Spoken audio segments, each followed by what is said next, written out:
You are watching EAC News. Thanks for joining us.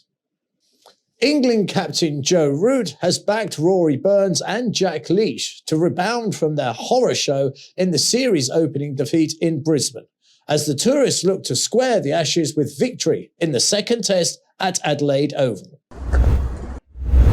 Burns was bowled out first ball of the series, dropped an easy catch that allowed David Warner to go on to score 94, and failed with the bat again in the second innings of England's 9-wicket defeat by Australia. Rory's a very strong character. One thing you can never doubt about him is that side of his game. He's someone that will get stuck in. He relishes a big occasion and a challenge and stands up to it. You look at his performances in the last Ashes series, actually. He put in some really fine performances and played some brilliant knocks. So I've got no doubt about Rory in terms of his character. He'll come back in, and I'm sure he'll want a response, and he'll want to put some big scores on the board.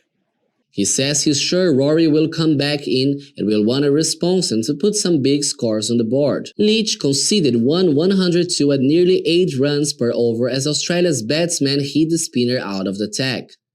Stuart Broad and James Anderson were rested in Brisbane, and both pacemen are expected to come in for Adelaide, but Root will not rule out Leach retaining his place in the side.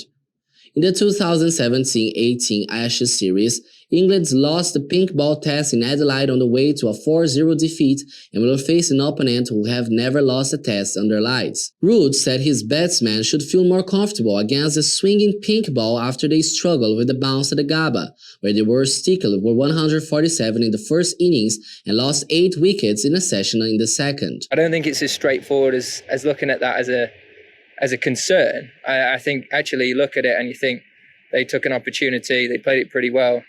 And most importantly, if you get the opportunity again, if they try and do that on a wicket that's a bit more responsive, then brings them into the game even more.